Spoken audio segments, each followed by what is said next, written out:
ನಾನು ಬಂದಾಗಲೇ ಈ ಸ್ನೇಹಂಗೆ ಗೇಟ್ ಪಾಸ್ ಕೊಡ್ಸಿದ್ರೆ ಇಷ್ಟೆಲ್ಲ ಆಗ್ತಾನೆ ಇರಲಿಲ್ಲ. ಅವಳ್ದಂಗಿರ್ಲಿ, ನನ್ನ ನಂಜವನ್ ಮನೆಯಿಂದ ಆಚೆ ಓಡಿಸು ಅಂತ ನಂಜವನ್ ಕಿವಿಗೆ ಊದ್ ಹೋಗವಳೆ ನಿಮ್ಮ ಅತ್ತೆ. ನಾವು ಮಾಡ್ಕೊಂಡಿರೋ ಎಡವಟ್ಟಿಗೆ ನಾವು ಬದುಕುಳ್ದಿರೋದೇ ಹೆಚ್ಚು. ಅದು ಸರಿ, ನಂಜವ ಏನಾದರೂ ನಿನ್ನ ಮನೆಯಿಂದ ಹೊರಗಡೆ ಹಾಕಿದ್ರೆ ಆಮೇಲೆ ಎಲ್ಲ ಹೋಗ್ತೀಯಮ್ಮ? ನನ್ನ ಮೆಸ್ಸಿ ಹಂಗಿರ್ಲಿ ಬಿಡು, ಎಲ್ಲೋ ಹೆಂಗೋ ಸೇರ್ಕೊಂತೀನಿ. ಆದರೆ ನೀನು ಮಾತ್ರ ಆ ಅತ್ತೆ ಸೊಸೆ ಒಂದಾಗೋದಕ್ಕೆ ಬಿಡ್ಬೇಡ. ಹಂಗೇನಾರ ಪ್ಲಾನ್ ಮಾಡು. ಅದಕ್ಕಂತೂ ಅದಾಗಲ್ಲ ಬಿಡು. ಅದು ಸರಿ, ಅಲ್ಲಿ ವಸು ಕತೆ ಏನಾಯ್ತು? ಇಲ್ಲಿ ಅತ್ತೆ ಸೊಸೆರ್ ಒಂದಾದಂಗೆ ಅಲ್ಲಿ ಬೀಗ್ತಿರೇನಾದರೂ ಬಾಂಧವ್ಯ ಬೆಳೆಸ್ತಾ ಇದ್ದಾರಾ? ಹಂಗಾಗಕ್ಕೆ ಸಾಧ್ಯವೇ ಇಲ್ಲ.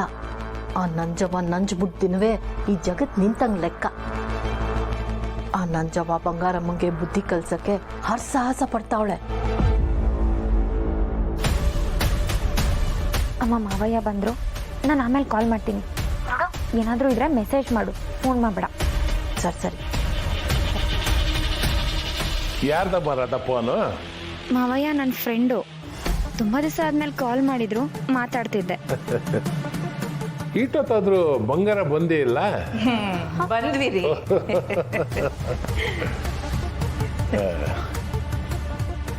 ಏನಿದು ಅತ್ತೆ ಸೊಸೆ ಮುಗ್ದಾಗೆ ಹೊಸ ಕಡೆ ಬಂದಂಗೈತೆ? ಮಾವಯ್ಯ, ನಾವಿವತ್ತು ವಸುವತ್ಕೆನ ನೋಡಕ್ ಹೋಗಿದ್ವಿ. ಅದಕ್ಕೆ ಮತ್ತೆ ವಸು ಹೆಂಗವಳೆ? ದಿನ ಯಾವ ಕೊಟ್ಟವ್ರಂತೆ? ಮನೆಗೆ ಯಾವತ್ತು ಕರ್ಕೊಂಬರಮ್ಮ? ರೀ, ನಿಮ್ಗೆ ಮಗಿನ ನೋಡೋ ಬಯಕೆ ಹೆಚ್ಚಾಗೈತೆ ಅಂತ ನನಗೆ ಗೊತ್ತು. ಸೀಮಂತದ ಬಗ್ಗೆ ಮಾತಾಡ್ಕೊಂಬರೋಣ ಅಂತಲೇ ನಂಜವನ್ ಮನೆಗೆ ಹೋಗಿದ್ವಿ. ಅವರು 500 ತವ ಒಳ್ಳೆ ದಿನ ಗೊತ್ತು ಮಾಡಿ ನಮ್ಗೆ ವಿಷಯ ತಿಳಿಸ್ತಾರ. ಅವರು ಕೇಳಲಿ, ನಾವೊಂದು ಕಿತ ವಿಚಾರಿಸಮ್ಮ. ಮಾವಯ್ಯ ಮಗು ಜೊತೆ ಆಡಕ್ ಕಾಯ್ತಿದ್ದಾರೆ ಅನ್ಸುತ್ತೆ. ವಯಸ್ಸಾದ್ಮೇಕೆ ಅದೇ ಅಲ್ವೇ ಕೆಲಸ. ಮಗಿ ಜೊತೆ ಆಟ ಆಡ್ತಾ ನಾವು ಮಗಿನೇ ಆಗೋಗ್ತೀವಿ. ಬಂಗಾರ, ಕಿರಂಗೂರು ಮಾರಮ್ಮನ ರಥೋತ್ಸವ ಐತೆ. ರಥೋತ್ಸವದಾಗೆ ಮಗಿಗೆ ಬೇಕಾದ ಆಟ ಸಾಮಾನು ತಗೊಂಬರಮ್ಮ. ವಾ, ನಾನು ಮರ್ತೇ ಬಿಟ್ಟಿದ್ದೆ ನೋಡಿ. ಬಸ್ಸು ಬಿಮ್ಮನ್ಸಿ ಅಂತ ಗೊತ್ತಾದಾಗ ಮಾರಮ್ಮಂಗೆ ಸೀರೆ ಉಡಿಸ್ತೀನಿ ಅಂತ ಅರಕೆ ಹೊತ್ಕೊಂಡಿದ್ದೆ. ಎಲ್ಲ ಸುಸೂತ್ರವಾಗಿ ಆದ್ಮ್ಯಾಕೆ ನಾವೆಲ್ಲರೂ ಹೋಗಿ ಬಂದ್ಬಿಡೋಣ. ಸರಿ. ಏಟೊಂದು ದಿನ ಆದ್ಮ್ಯಾಕೆ ನಮ್ಮ ಮನೆನಾಗೆ ಶುಭ ಕಾರ್ಯ ನಡೀತೈತೆ. ಊರ್ನಾಗಿರೋರ್ನೆಲ್ಲ ಕರಿಬೇಕು, ನನ್ನ ಸ್ನೇಹಿತರ ಬಳಗನೆಲ್ಲ ಕರಿಬೇಕು, ಹಂಗೆ ನಮ್ಮ ಹೊಸು ಗೆಳತಿಯರನ್ನು ಕರಿಬೇಕು.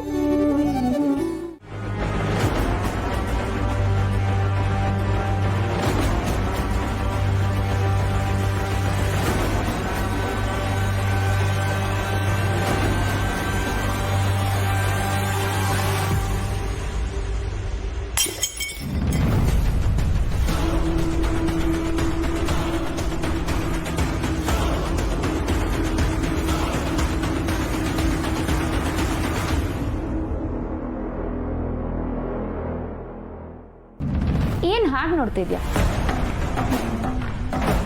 ಈ ಉರ್ದೋಗಿರೋ ಗ್ಲಾಸ್ನ ಹೇಗೆ ಕೂಡ್ಸಕ್ಕಾಗಲ್ವೋ ಹಾಗೆ ನಿನ್ನ ಅತ್ತೆ ಸಂಬಂಧ ಕೂಡ. ಇದನ್ನ ನೀನು ಈಗಲೇ ಅರ್ಥ ಮಾಡ್ಕೊಂಡ್ರೆ ನಿಂಗೆ ಒಳ್ಳೇದು. ಯಾವತ್ತಿದ್ರೂ ಅತ್ತೆ ನನ್ನನ್ನೇ ನಂಬೋದು.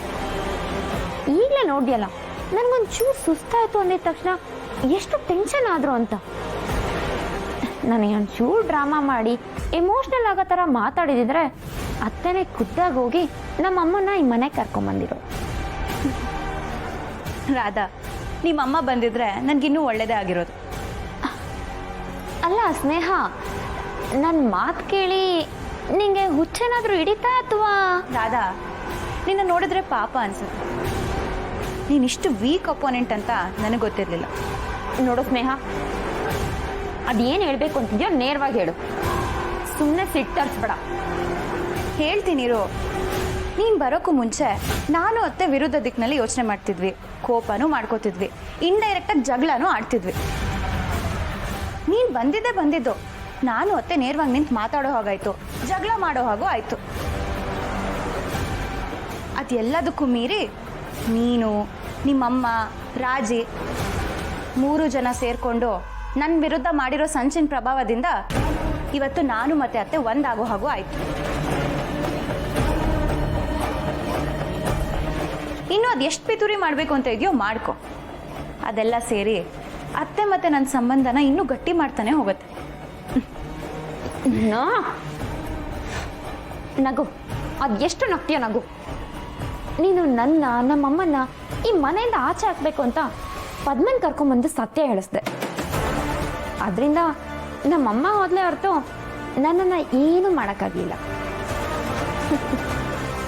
ಮನೆಯಿಂದ ಆಚೆ ಹಾಕ್ಬೇಕಾದವ್ರನ್ನ ಮತ್ತೆ ನೀನೇ ಮನೆ ಒಳಗೆ ಬಾ ಅಂತ ಕರ್ಕೊಂಬಂದಿಯಲ್ಲ, ಅದನ್ನು ಮರ್ತ್ಬಿಟ್ಟಿಯ. ನನಗಿಷ್ಟು ಸಾಕು ಕಣ. ಅತ್ತೆ ಮನ್ಸ್ನಾಗೆಲ್ಲೋ ಎಲ್ಲರ ಮುಂದೆ ನನ್ನ ಸೊಸೆ ಅಂತ ನೀನು ಒಪ್ಕೊಂಡ್ರು ನಮ್ಮ ಬಂಗಾರತ್ತೆ